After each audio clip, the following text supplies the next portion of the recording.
실무 협상을 시작하자는 지난주의 제안에 대해서는 이제 충분히 설명드렸으니 앞으로는 더 이상 이와 관련된 말씀은 드리지 않겠습니다.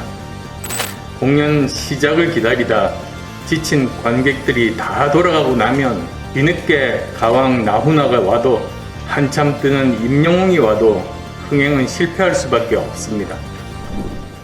지난해 12월 서울시장 출마를 말씀드리고 나서 예전보다 언론 인터뷰나 방송 출연이 늘었습니다. 제가 출연하면 진행자가 묻는 질문은 크게 봐서 딱 3가지입니다. 코로나19, 부동산, 그리고 단일화입니다. 이번 선거에서 야권 후보들의 단일화는 아무리 강조해도 지나치지 않습니다. 후보 단일화는 시장 선거 승패를 좌우하는 열쇠일 뿐만 아니라 단일화를 통한 선거 승리라야 선거 후 야권 연합을 통한 정권 교체라는 국민적 염원도 이룰 수 있기 때문입니다. 그러나 단일화만이 선거의 유일한 이슈가 되고 모든 것이 단일화라는 블랙홀에 빨려 들어가서는 안 됩니다. 잘못하면 정작 중요한 왜 이번에 보궐선거를 하게 됐나 하는 이유는 사라지고 보궐선거를 통해 문재인 정권을 심판해야 한다는 대명제 역시 뒷전으로 밀려날 수 있습니다. 그래서 단일화는 중요하지만 단일화가 이번 선거의 모든 것이 되어서는 안 된다는 말씀을 드립니다.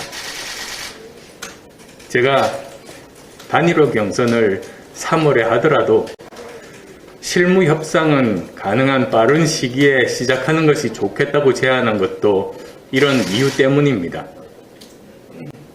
제1야당 주장처럼 3월에 시작한다 해도 1월, 2월 내내 여론과 언론에선 이 주제를 계속 다룰 겁니다. 야권의 핵심 화제에는 계속 올라오는데 아무런 진전이 없으면 국민들의 피로감과 식상함도 심해질 겁니다. 공연 시작을 기다리다 지친 관객들이 다 돌아가고 나면 뒤늦게 가왕 나훈아가 와도 한참 뜨는 임영웅이 와도 흥행은 실패할 수밖에 없습니다.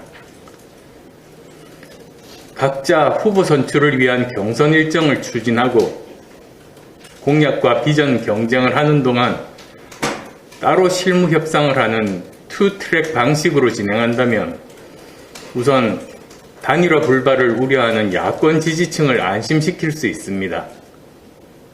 또한 오히려 야권 후보들의 공약과 비전에 국민의 관심을 집중시킬 수 있을 겁니다.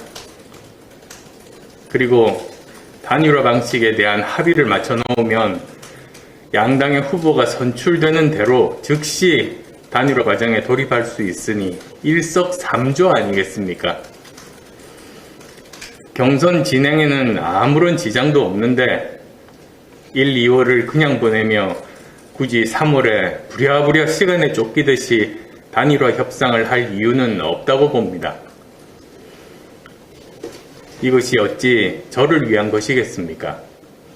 어떤 일이 있어도 문재인 정권의 정권 연장을 가능하게 하는 일은 결코 없게 하겠다는 단일화를 위한 제 진정성에 오해가 없으시기를 바랍니다. 다시 말씀드리지만 단일화 실무 협상이 시작되면 야당의 지도부와 후보들은 어떻게 하면 야권 후보가 본선에서 이길 것인가에만 집중할 수 있습니다. 실무 협상에 모든 것을 맡겨두고 더 많은, 더 좋은 정책을 내놓고 더 많이 민생 현장을 다니며 국민이 아픈 곳은 어딘지, 시민이 힘든 점은 무엇인지 하나하나 찾아내 해결하는 책임 있는 모습을 보여줄 수 있습니다. 여당이 관권과 금권으로 민심을 왜곡하려 하겠지만 우리가 정책과 비전과 문제 해결 능력으로 승부한다면 이번 선거 반드시 이길 수 있습니다. 씨름에서 삿바 싸움에 집중한 선수는 설사 우승하더라도 천하장사로 제대로 인정받지 못합니다.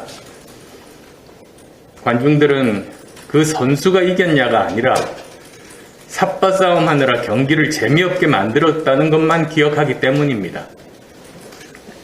만약 단일화가 국민들께 지루한 삿바 싸움으로 비춰진다면 단일화는 약이 아니라 독이 될 수도 있습니다. 그래서 매사에 신중하고 조심해야 합니다.